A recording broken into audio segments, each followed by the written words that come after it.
Okay. In this panel, we're going to be talking about the importance of using caregiver language in our business practices. So this session was inspired by a conversation between Rob and Lisa when I was telling her that caregivers were coming my way, and I was actually losing because I was actually overwhelming them more with the information I was telling them that I do. Like, oh, I do this and I can help you with this. And they were like, sounds like a lot. And I needed to focus in on like talking to them in a way to let them know, like, I'm here to help you. I don't want to help you and give you more to do. This is what I can come in and do. And she had some really great ideas about that, and I was like, we should have a panel about this. So I put together some people that I feel are really great with caregiver language, and I think are experts in not overmarketing, but make them feel just like supported. So I'm going to start off. Introduce yourself, say what you do, and then answer the question: what do you do is not caregiver language? Yes, go for Yes. I am Bill. I am the founder of Gather and Gigi Co. Will Gather, we support older adults, elder care professionals with valuable information and resources, and we do that by our podcast, which is Navigating the World with Your Aging One. So we speak to those older adults and families. We want to equip them by providing educators and companies and people that are doing really good work to elevate and then people's awareness of the caregiving space. Gigi Co. is named after my brand. It is a boutique gift shop for caregivers. We can celebrate them, raise awareness for them, gift something beautiful for them, and also those proceeds we give to them to provide care for families and partner with nonprofit. It's brand new, so we're just getting started in that. My grandmother came to live with my family when I was growing up, so we were in that family caregiving role. And I also then took that passion, got a degree in gerontology, worked in living as a director, overseeing some different departments for a lot of years before I started Will Gather. So that is my background, and I'm so happy to be here with these incredible women that I get to sit up here with. So thank you, everybody. Did you say what language is not supported?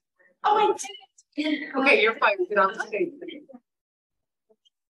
Thank you. You're welcome. Okay, so for me, language, it really is about, I feel, also things we shouldn't say in terms of, you really should be taking care of yourself, or bombarding our lives with so much information they just can't even digest.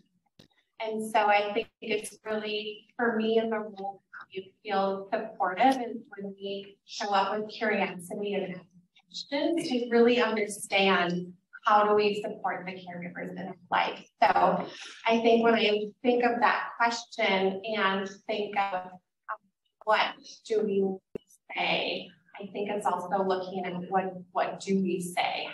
How can we really be supportive? You know, and something Amy Boyer touched on earlier, which was, you know, when you're in it and let's say a loved one passes away, she had touched on, oh, you must be so relieved. You know, we can't begin to understand or even try to know what those feelings and emotions that families have, but I think we create space to provide support and ask the question. One other thing I wanted to mention is that also saying, just let me know how I can help.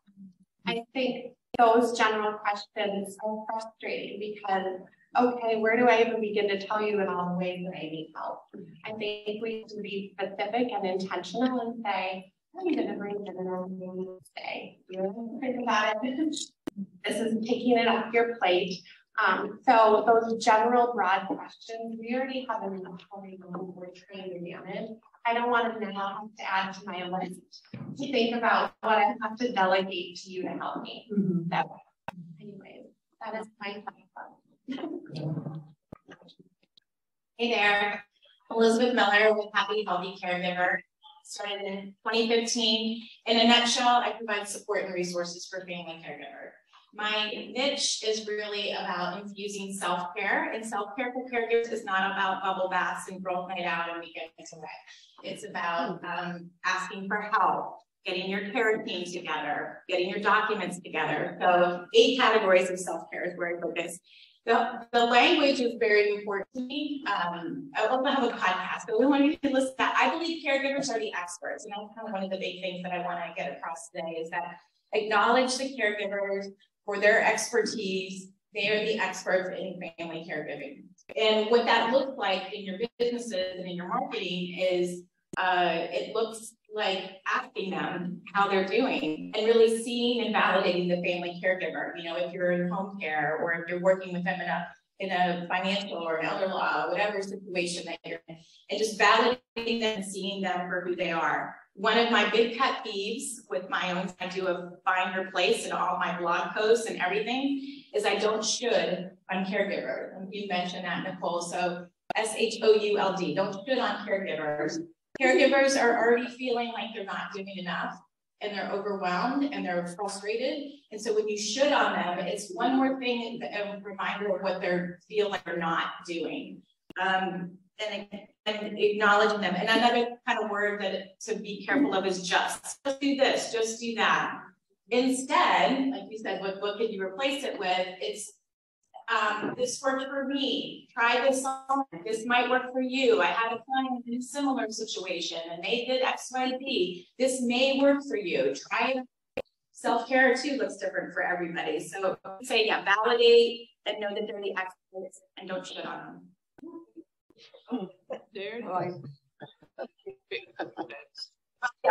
Weeks, part of the organizing team for this wonderful network. I am so glad to have you all here, and we're so excited that actually this reality. My company is called My Pivotal Point, Caring for Caregivers. It's a line of services I have under my leadership training and coaching business. I'm a former caregiver to my mother. I cared for her for 7 years. And it had such a profound impact on me as a human being that I wanted to do something with these experiences. So I'm a certified caregiving consultant and a certified youth facilitator as well. I started business coaching caregivers, and in the pandemic, I had to pivot that. So I have just launched live membership site for caregivers where they can access content, where they can access guest experts, where they can access many other services 24/7, all online, totally accessible on their schedules. And you can look that up at mypivotalpoint.com/caregiving consulting. You cannot get to the membership without buying a membership, but you can see what it's all about. I can say a lot about language. As a leadership training, I teach a class in communications. And language is really, really important. And I think one of the things that I would say about when we're talking to caregivers and we're business people is to eliminate the jargon. Caregivers are not interested in your industry jargon. It means nothing to them. They're interested in their situation right now. They're sitting across the table from you. So if you have technical jargon, if you have acronyms, you know, if you have medical jargon, eliminate it. Get to their level of understanding. And that level of understanding is that human being for whom they care. So eliminate the jargon. Secondly, I would say, to your point, validate their emotions. Caregivers are carrying around a backpack bigger than what you have, full of emotions. They carry that backpack of emotions into every single meeting they have with any individual, be it a business person, a healthcare staff, another family member, a friend. It's always on their back. You know the monkey on your back story. Well, this is the backpack on their back. And it's constantly there. Be very, very confident. These caregivers, when they come in to talk to you, are carrying that backpack full of emotions. Tread on it carefully, tread on it gently, be empathetic. And to your point, don't say should, don't say you need to, don't say what if. They know about all the what ifs, believe me. The other thing I would say too is that don't assume they know everything about your product or your industry. They probably don't know anything. They probably so busy caring for somebody that they haven't had time really to look you up, other than maybe somebody referred them to you. They probably didn't have time to go to your website to look at all your services and your team. They're sitting here because they've got a scratched out piece of time, and you need to not spend the whole time educating them about your industry, but to being empathetic and asking about their situation. That's what they. What is your situation? Why are you here today? Help you. And to that, I would say, you know, as business people, we want to tell people all about what we do. They don't care about the one reason they're sitting there in front of you. If they're looking for some financial and estate planning help, don't down with 50 million things they got to do. Chunk it out, small pieces. What would be the most helpful for you today? Would it be talking about the POAs? You know, and those acronyms. You know, a lot of people don't even know what a POA is at some points in their journeys. So be careful about the jargon. And I also say, don't compare and contrast. When I come and sit down next to you, don't say, oh, yeah, I understand. I care for my father too. You know, I don't mean to sound harsh. We don't really care. They care about what they're there for right now. Don't compare your story and contrast your story with their situation, because it's not their story or situation. Theirs is their story, and their situation is their situation. And while there may be some similarities to what you experienced as a caregiver yourself, they're really only interested in what they're experiencing right now in time. And we're all really good at doing that, this compare and contrast stories, because they come up so quickly for us. But that has a way of minimizing their situation and sort of and almost invalidating what they're bringing to you at that point in time. So those are my comments about language. That's wonderful. I'm Ellen Belk. I am a silver living strategist and founder of Keep in Mind Incorporated. I founded in 2011. Keep in mind, 2011 looks very different than it does now. I've had to ebb and flow. My original, I was explaining when I originally opened Keep in Mind back in 2011, I was going B2C. Fast forward, though, I'm a board certified dementia educator. I'm a certified dementia practitioner with over 20 years in leadership in the senior housing end of the industry, always in dementia, from national director of a very large organization with communities in their portfolio from Vancouver, Washington to Baltimore, Maryland, but also you know, in senior C-suite. So I started 20 years ago on the front lines. I started working in a skilled nursing community when I didn't even spell the word. So you talk about literally starting on the care floor, to, you know, finally being in a position to help make change. Champion for different language, which this is my jam in this conversation, but I am a holistic dementia care solutions expert. I lead with non-pharma. My clientele tends to be, at this stage of my career, tends to be professional senior housing people. I have an online learning platform where people in all kinds of professions, quite frankly. I just told Mike, hey, come get my dementia sales and course, because whatever you're selling, whatever you're selling out there in the universe, whoever you are, and if the end user may have some tangential or complete focus on dementia, if your widget or thing or service helps caregivers who are caring for a loved one with dementia or the person living with dementia themselves, you might consider a dementia sales advisor course, because I teach people how to stop selling and using language that nobody understands. The tagline for the dementia sales advisor course is stop selling and start advising. So that's just a sidebar. If you're going to be with me on Wednesday, you'll learn a little more about that. But so my Keep in Mind Academy is this online learning platform. But why it might be slightly important in this element, again, only dementia. Dementia is my expertise. have also cared for my father, who had a very significant dementia, Lewy body dementia, and Parkinson's. His journey is over. I had already been 10 years and already established myself in the dementia space when my dad was diagnosed. And whoever was up here earlier, not this last, one of the lessons are wherever I was today listening to people talk, someone had said, yeah, no one in the Jerry site cared a hoot about who I was.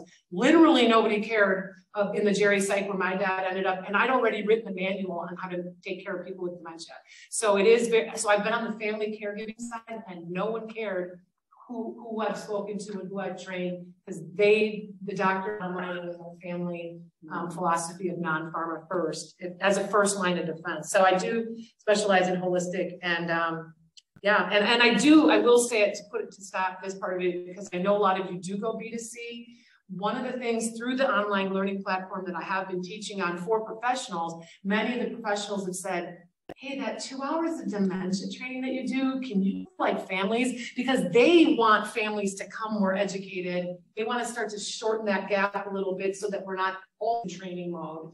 If you've got a widget or a service, but you don't know dementia, but your widget is for people with dementia, it would be nice for them to have some understanding of the different types of dementia. Dementia is not the diagnosis, you know what I mean? So I am going to be adding, I wrote myself a note to mention this here in this forum, that after January 1st, I will be, as part of our online academy, having some specialized, customized for family. This is what Alzheimer's is. This is what this is. But again, remember, my sphere is the dementia space, so I stay in my lane as best I can. But I do have quite a few offshoots that come from that. So thank you.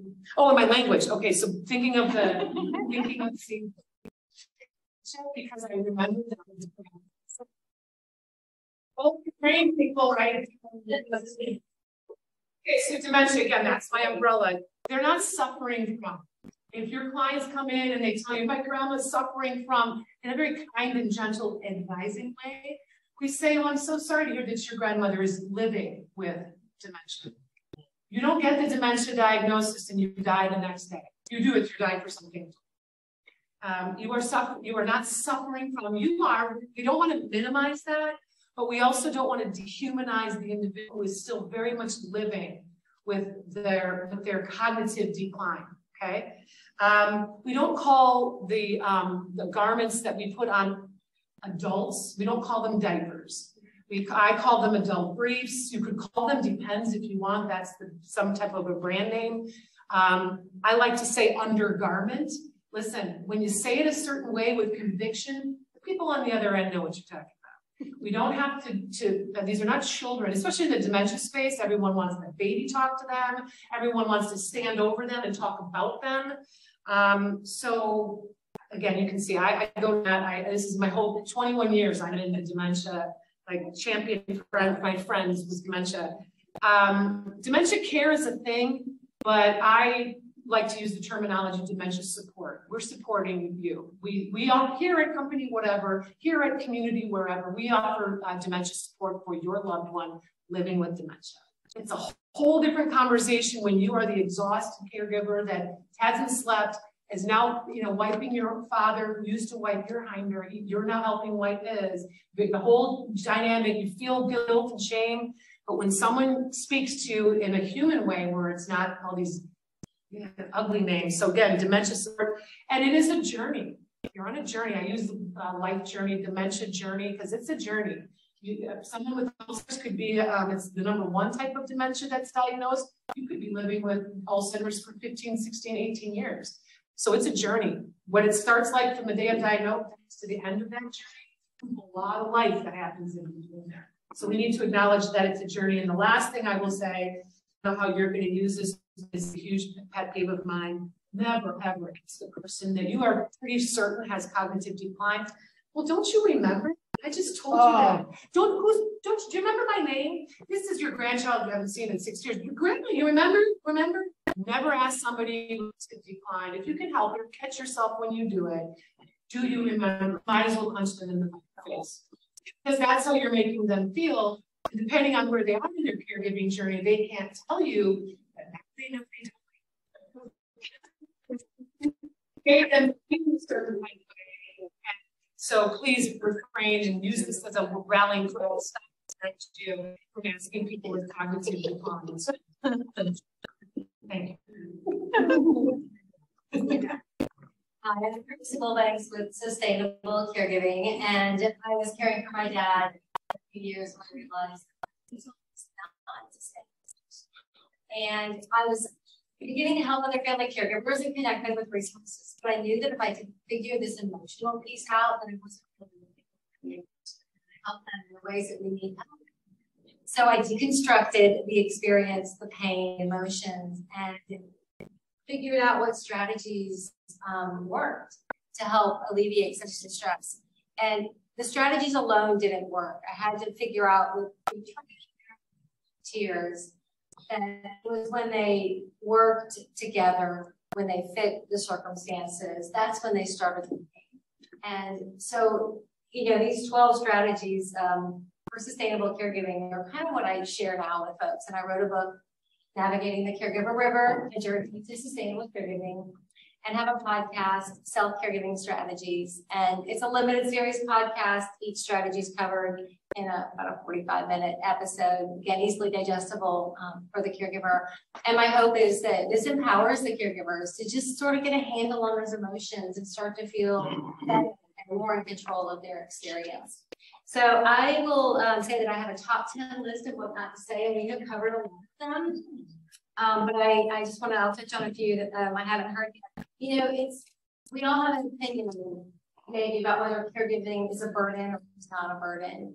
But sharing our opinion isn't helpful because we don't know where the caregiver we're talking to is coming from. So let them share what they need to share, and then listen and validate, and listen, repeat.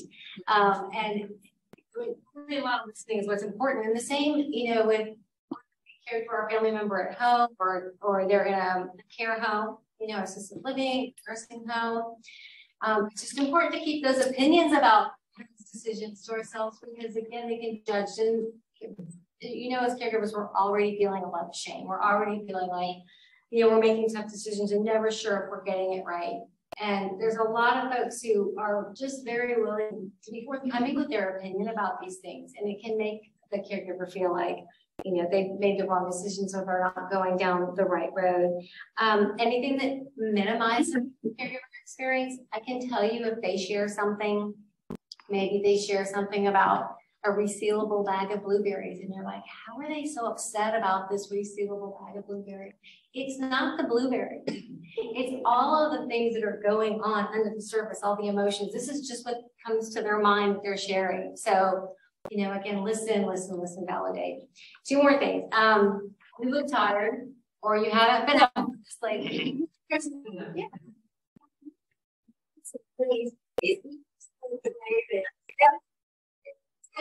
You think about this as empty empathy. On the surface, we feel like we're showing empathy, but really what's going on is, yeah, they know they're tired.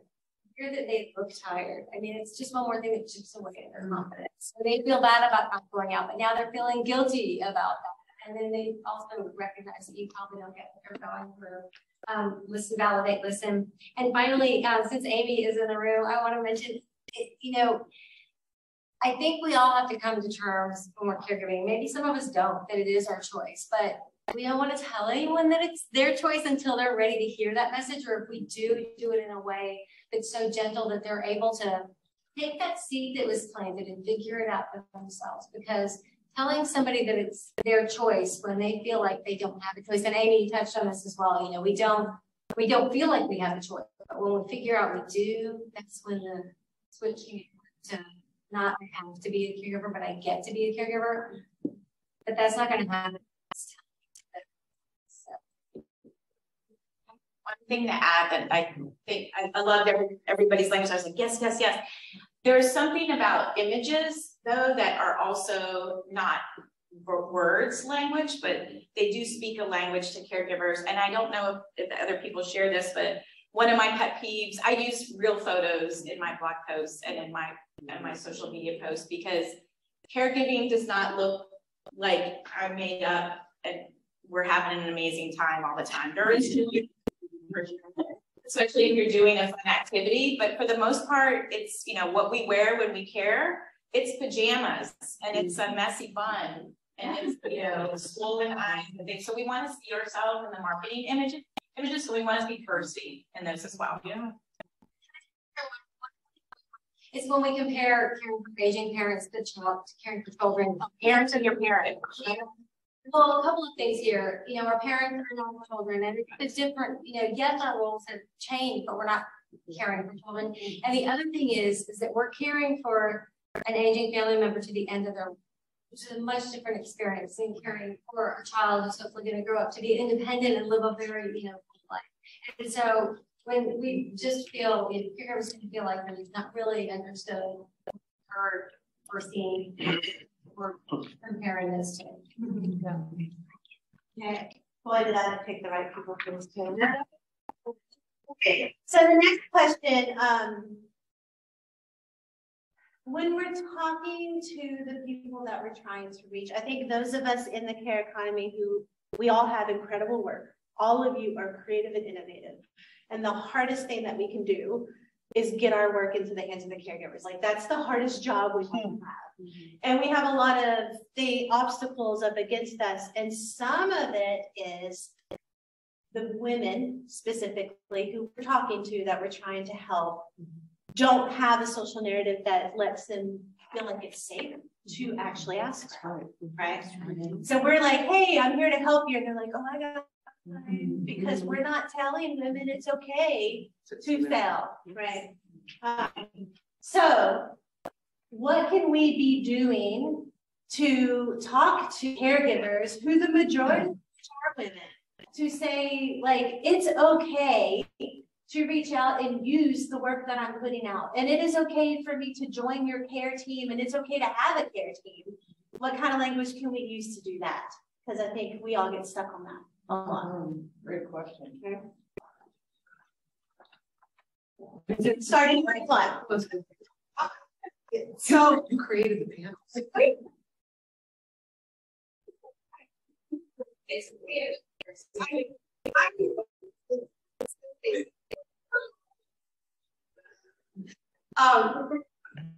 Yeah, as a former caregiver, one thing you hate to hear is you need help because we think we can do it all, and we think we're the only ones who can do it, and we want to be sometimes the only one who doesn't. So when people would say to me during those years, I think my mother, what can I do to help? I would go, nothing. I don't know. I got it. Sound common? Yeah. And someone here, I think, already said, you know, be specific, etc. But being receptive to that is a different question. It's a different part of the question. What would make a caregiver feel receptive to your help or your service or your product? And I think you have to flip the question back on that individual. What is the situation that you need help with? Is it in-home care? Is it financial? And don't bombard them with 50 questions. Hopefully they're sitting in front of you because they at least know one thing about what you offer in terms of a product or service or support. And start from that basis of, okay, you're here today because I offer, I keep referring to Kim because so financial counseling on how to pay for it, how to pay for care. That is a maze. She can tell you what kind of a maze it is. And you have to start somewhere in order for them to be receptive to the fact that you have knowledge and expertise in that area. But you have to start on the level of where their situation is. And hear what you have to say. Do you have any money to pay for care now? Just basically, you know, to my mind, to make it very receptive to what you have to offer is to assess your situation. If you're here to talk about money, let's talk about what are you paying for now out of your own pocket?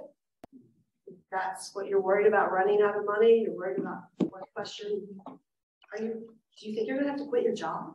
Does that come into your mind? Wow. Caregiver's biggest fear, I'm gonna have to quit my job. I sacrificed 30% of my income for 4 years. You know, it happens. So there's a starting point. There's help that you can offer if that's the starting point. You have to make someone receptive to getting help. You have to find an entry point of what kind of help they need, what kind of help they have,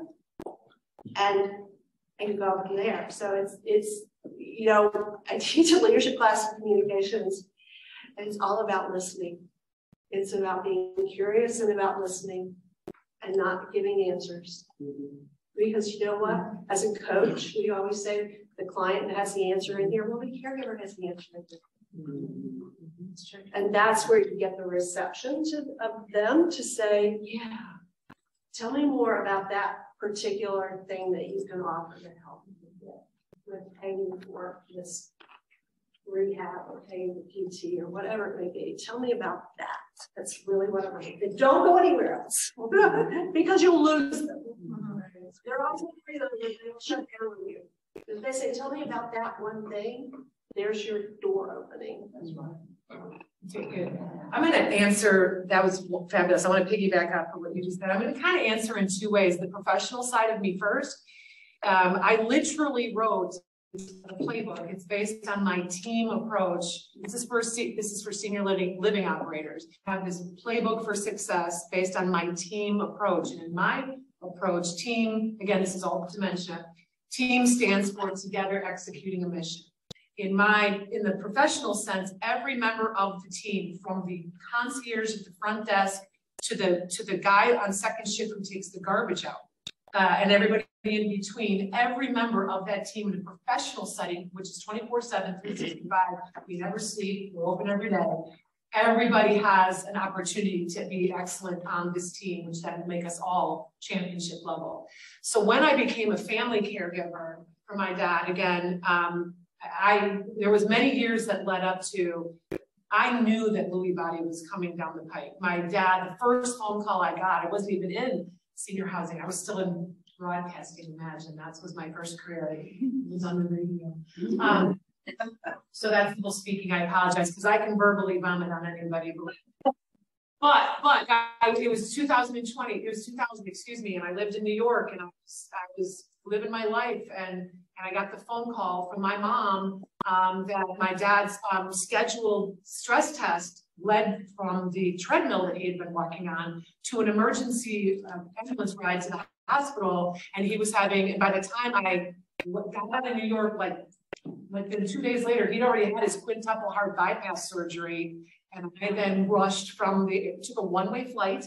And ergo, the family caregiving began the one-way flights, which I ultimately took many more times. My dad's end-of-life journey. So we started in 2000 with the quintuple heart bypass, and his dementia part of his life journey ended in 2016.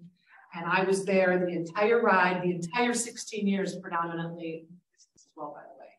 So I will then say, to answer Kimberly's question about how to speak to the women, no offense guys, but in general, we do provide, especially in dementia care. Let me give you a couple stats. Remember my business, so forgive me, I'm going to stay in my lane of dementia care. 80% of all dementia care, regardless of Alzheimer's, whatever, is done in the family home. So I say to my senior living providers, hey, not for nothing, y'all, you're only getting 20% of the potential clientele, because guess what? People don't want long-term living, right?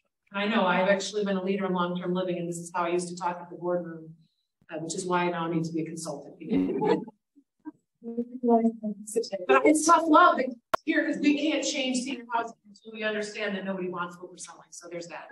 But on the family side of it, I had to speak to my mom, who's very much a big personality like me, she was dad's primary. They lived in Wisconsin at the time where I'm originally from, but at some point, by the time we hit the dementia, I was living in the Carolinas where I still now live. And to your point, and they knew what I did. Now I'm multiple years in dementia care. My mom was my biggest champion at the Bridge Club, telling her Ellen cures dementia. It was hysterical because when my dad actually got dementia, she didn't give a shit when I was, because this was her. Hey, I remind her, you're the youngest of 5 kids, and this is my husband of 60 years at that time. What the ultimate approach that I needed to finally take was I needed to, and this is just my specific journey. Take this for what it's worth. A lot of family dynamics here, obviously, but I said Tom finally, who is a very, to this day, she's still with us. I'm caring for her now. She's 93, very pragmatic woman, and it was getting harder and harder. Lewy body is no joke with dementia. You know anything about it, right? So there's a lot of heavy lifting, literally and figuratively, that she was in her 80s going through. And I finally had to come to Jesus-ish, and I said, I did this in person. I flew to Wisconsin to have this conversation in person and say, hey, Mom, what happens if something happens to you? What happens to your husband of 60 plus years, who we clearly know now has a diagnosed dementia, and she was mortified by what I was saying to her. So I knew I had a nerve. The reason I did that was because it was my way to parlay into, you can't do it all. I'm helping you from 1,000 miles away. I'm making all the calls. I'm doing all the things that I do, being there very consistently. We had local support. I had boomers, siblings who lived within 30 miles, 40 at the time. I was 1,000 miles away, and I asked you to tell me who you thought some of my mom and dad were, and for them all within a 30-mile radius. Yeah, I mean, my dad passed away, and my sister still didn't believe he had dementia, so there's that. So that was what I was interestingly enough doing. So meeting, kind of getting her to think logically, like it's now time to bring some members onto our team. We did add adult day. We started to, at some point in his journey, had to bring in home care. I absolutely got them. Their directives put together. I championed for that. Got a trust, a living. Now there's it's ironclad where the money goes and what happens. But I had to enter somehow by hitting her like, hey, did you ever think of, this is my case with dementia, and these were elderly people. So this may not be applicable to everybody, but it's kind of what I talked about. Listen to where they are. And I was pulling on the heartstrings of a woman who was in love with her husband, who she was taking care of, and knew she was heading down a certain direction. And by opening her eyes that we needed to expand our team and our service providers, it was something that it extended Dad's life and still with us to this day. So that saved her life for my team as well. And you know, I like to say on the caregiver river, you're so busy paddling and you look up, all your friends and family are gone, in the life rafts. So, you know, just to your point, you know, you're just so busy. And I think a lot of times caregivers are so busy playing, it is challenging to ask for help. We have to admit that we need help. We have to admit that we can't do it all. We can do anything, but we can't do it all. Certainly not without consequences. So if we can help that family caregiver recognize the power that they do have, that they can lead the care team. You know, a lot of times they don't feel that way. They're just a cog. They're just doing what they can do to keep their head on. Once they realize that, just like in workplace, they can manage this experience, they can delegate, they start to become empowered. I kind of look at it as empowering them with permission. Sometimes it just helps them to see things differently, reframe the experience. And then once they do, they become delegate. And they can start to realize that, yeah, this is, you know, it's a team, this is work. We need folks who can help us in this journey. New travel companions, if you will, because we do lose a lot of them. And we do gain on journeys, and folks who just show up and they're there to help you and they're with you through the entire experience. So, and then just the last thing I want to say about this is, sorry, I had a really great point. It just ran out of. Yeah, I think that's it. So just helping them recognize the barriers, and helping them not feel shame about accepting and help, and then empowering them with the idea that you guys all out there have things that you can offer to them to just, help them be stronger and come through this, and grow through the experience and learn. Yeah. Do you want to take any questions? Yeah, then we're going to start now. All right. So I'd just like to make a comment and kind of ask a question. And one of the things I learned through my different roles of caregiving support are people who were family members and friends who there, when the caregiving role begins or when you're in it, they have of it. And some of them can't have the capacity to be in that same role. And what are some of the kinds of conversations you have with that part of the dynamic of people who are the quote unquote supporters? I hear that a lot with family dynamics. I'm one of 6 kids, but one of my brothers has a developmental disability, so we're in a caregiving role that my parents are past. But what has helped me on that is like the sisters in my family were sister power. So, you know, we come together and we get shit done. And that's how that happens. And I've got a brother who's amazing when you tell him exactly what you need him to do. And then I have makes things worse. What has given me peace about it is just to say that he's consistent. It's my favorite word. Like, why did I expect he was going to show up to me differently? Because he has been consistent this way my entire life. You know, just the absentee brother. But having said that, there are strengths that he has even, you know, where he's the tech guy.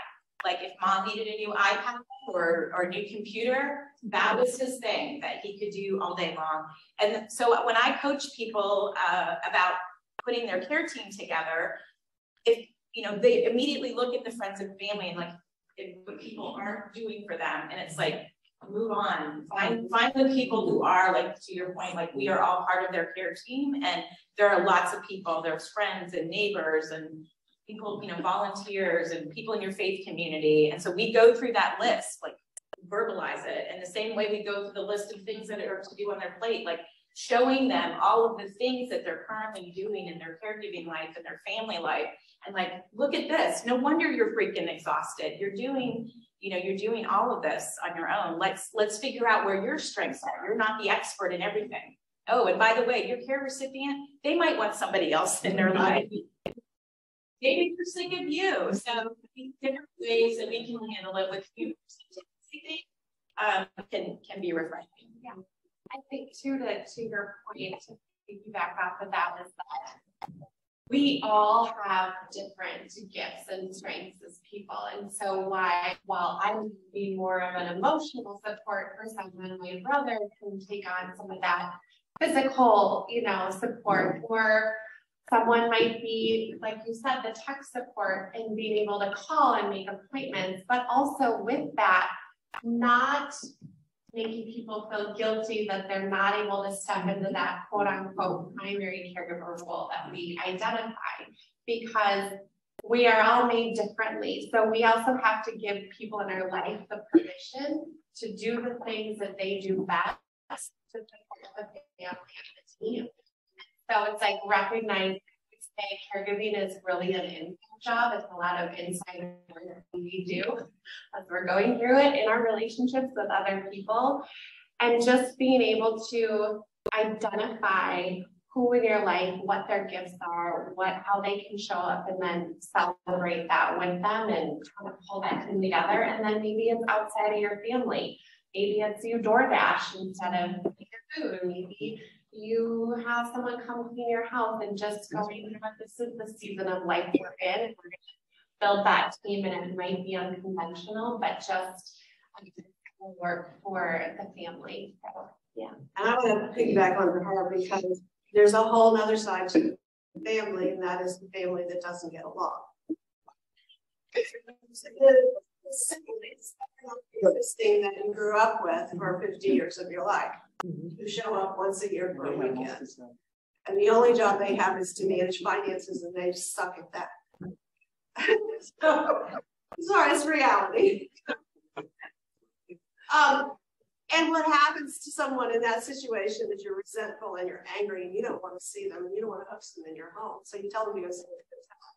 So I'm telling you this because from a business perspective, when a caregiver sits down in front of you and you say, do you have siblings that can help you? Warning. True. That could be a really dangerous question to ask because you don't know what that relationship is with siblings. And that's treacherous territory in a lot of cases. And commonly asked. And commonly asked. Frequently one of the first questions. Even from therapists will say, can your brothers help you? No. And get with that, and I'm speaking from personal experience. There's actually a study done, PhD, who studied the gender dynamics of why daughters become caregivers. And it shows that normally the daughter steps in first, no matter where she lives. And once the daughter steps in, the male siblings That's right. and leave it to her. Robin's got it. We don't have to worry about that. We'll fly down next year in June. But I bring this up because that sibling relationship where you have a wonderful relationship is not always wonderful. Sort of. And where you have to get with it as a caregiver is to accept the fact that oftentimes, and men, forgive me for generalizing here, men do not accept the frailties of someone as readily as women do. We're okay with a boo-boo. We're okay with a broken leg. Men can't look at it. And I'm sorry, gentlemen, I don't mean to generalize against you, but this particular PhD who did the study showed that when the daughter steps in, the male siblings step out. So when you're talking with a female caregiver and you want to ask this question about siblings, tread carefully because you don't know what you're going to do. Or don't identify the people who say, who is in your life? Say it on either side. Christine. Yes. First of all, so I love what you guys are sharing. One of the things is with the male caregivers. I want to talk about this for a quick second here. Yes, they are not as prominent as female caregivers, but they also don't have, the ones that are caregivers don't have that loud of voice. And so I just want to beg anybody who has a podcast to please start inviting more men as caregivers to your podcast, because there are men out there who are doing this that we don't know about, and they are not giving themselves permission to talk about it. And they're hearing all of these women talk about it. So that's just, I don't run a podcast. That's the one thing I don't do.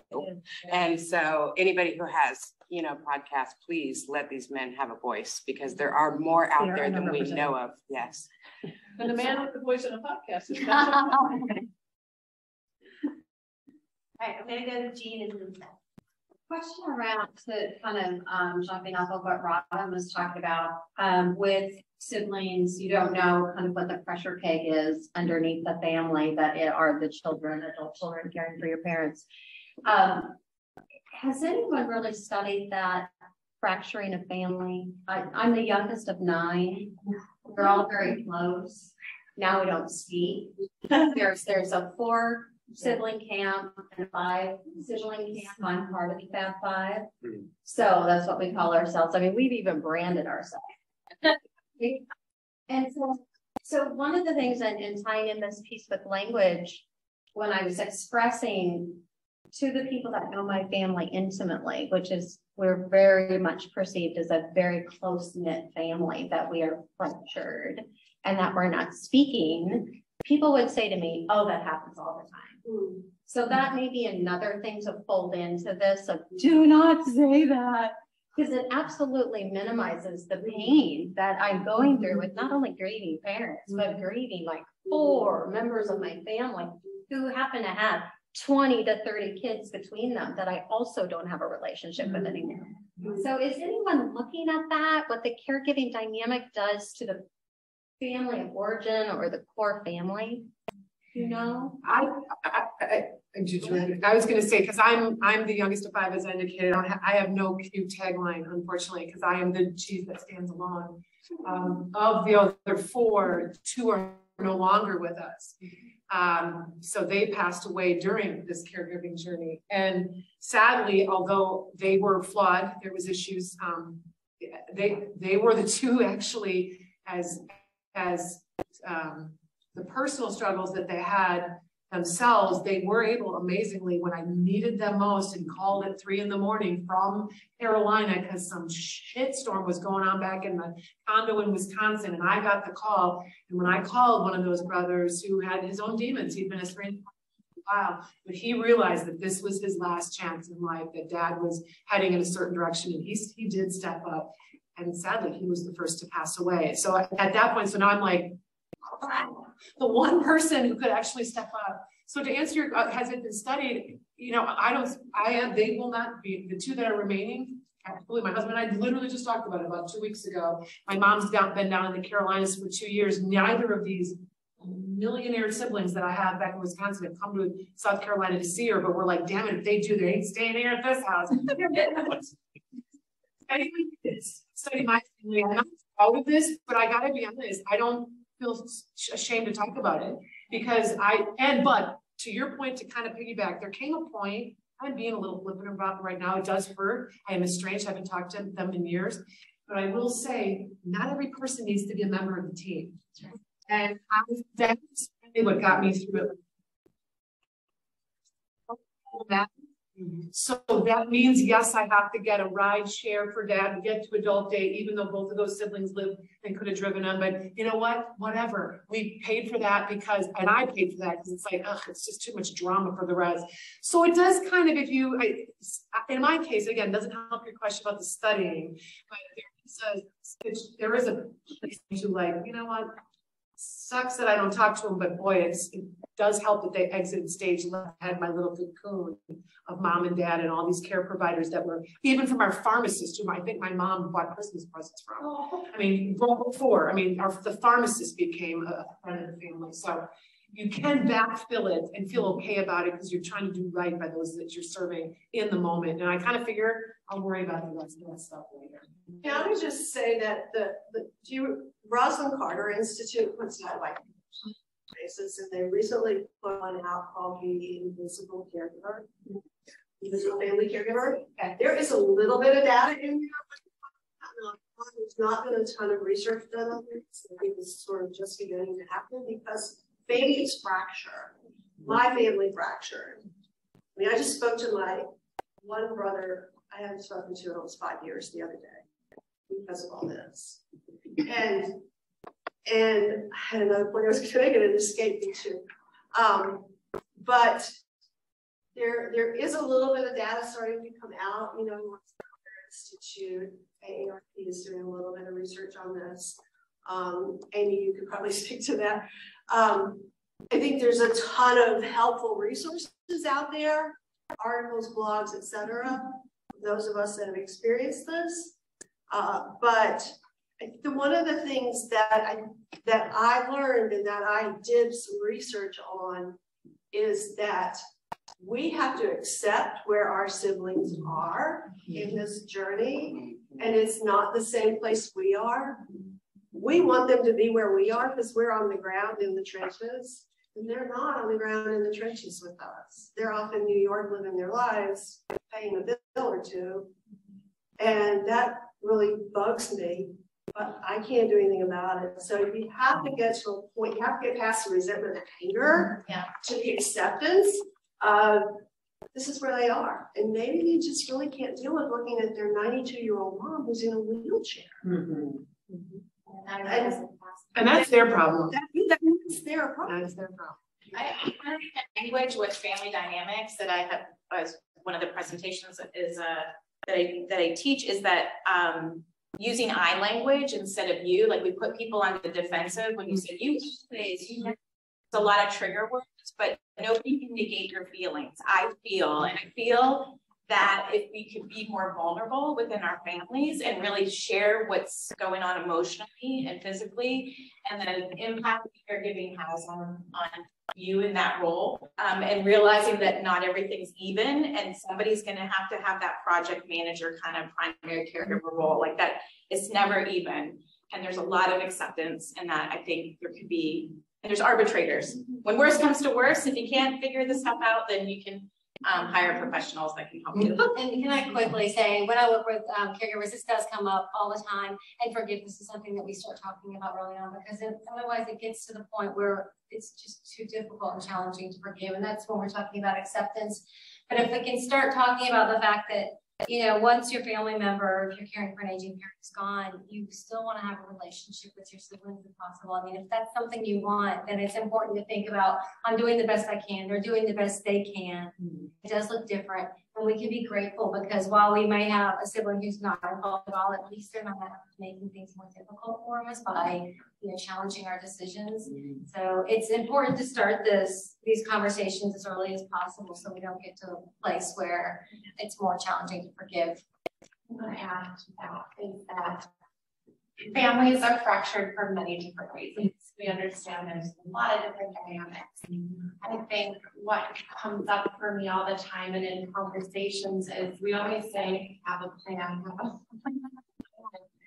But what we really mean by that is that if we do that early, and especially end of life brings up another complex for families. But if we can do that early, even in 40s, and if I've been already having those conversations with my students with the family, so that possibly, and it's not guaranteeing that there isn't going to be challenge, but we can have things time and of life, what do mom want, and they communicate all of this right now, finances, all of them, that hopefully can preserve some of those healthy relationships as we go through that. Because what mom and dad have already made all of the decisions. I think it's just really tricky for people in your life and for yourself to plan ahead and think ahead. I know we don't want to do it right now, but it's so important because you could be, you know, setting the stage for generations to come. I consider advanced planning a love letter to those you're leaving behind. And I'm so for the situation which is being fractured. I'm so grateful my parents. There is no ifs, ands, or buts in that situation. One question that I feel, thank you, Kim. Based on talking with Robin as we were developing this, I felt like as we're working with caregivers, I felt like I had 3 responsibilities. One was to create space to listen to what cares about. Second is to really listen in that I do not impose my lived or learned experiences and do not ever speak for the caregiver. Yeah. And third, I believe what they say. Yeah. Right? I'm gonna give them space, I'm gonna listen to them, and I'm gonna believe what they're telling me. And then we can work from there. And that covers any inequity, any demographic they're representing, any reality that they're living. I believe what they're telling me, and then we just move forward from that space. Yeah. Okay, one more question. I'm Zach. I'm a male. Oh, wait.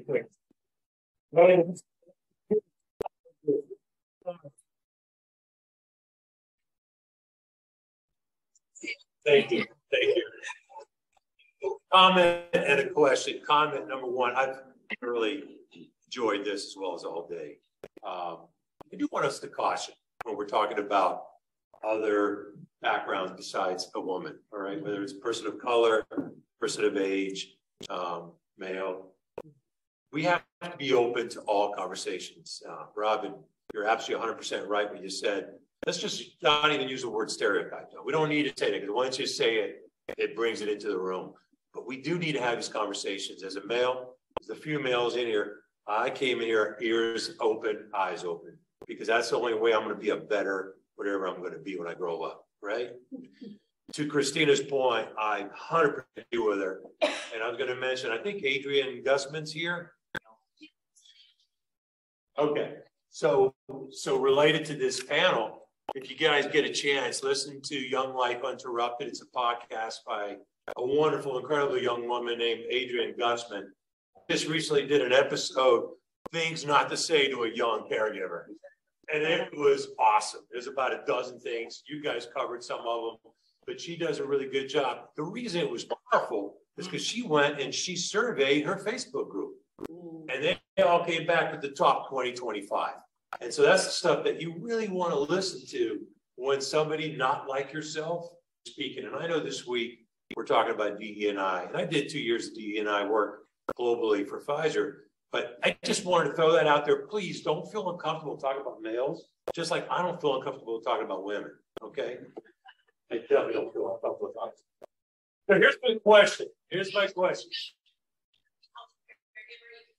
I am, and there is a full section for male caregivers. Love that. I love it. I love it.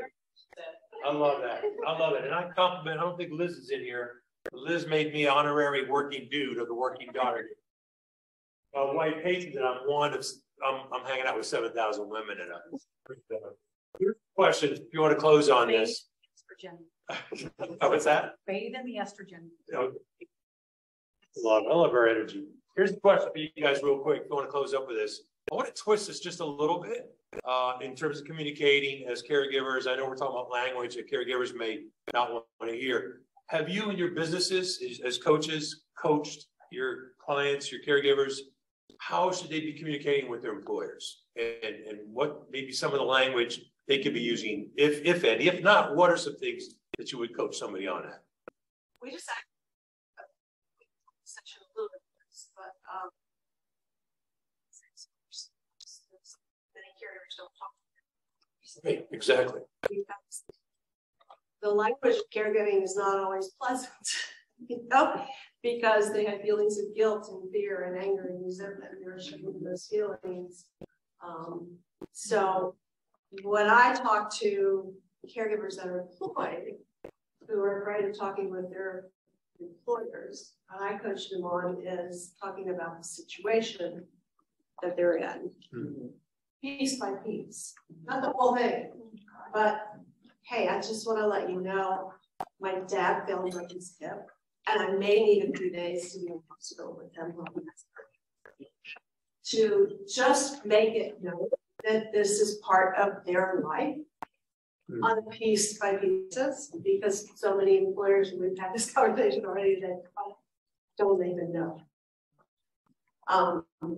And they don't get into the intimacies of it necessarily, but they have to be honest enough about it, which is what I coach them on, is to be honest enough that my dad is 85, he fell and broke his hip, and I'm really concerned and worried. May I have 3 to be in the hospital? That's it. Sometimes, is that okay? So sometimes that works and sometimes it doesn't. Sometimes that works and sometimes it doesn't, depending on the employer.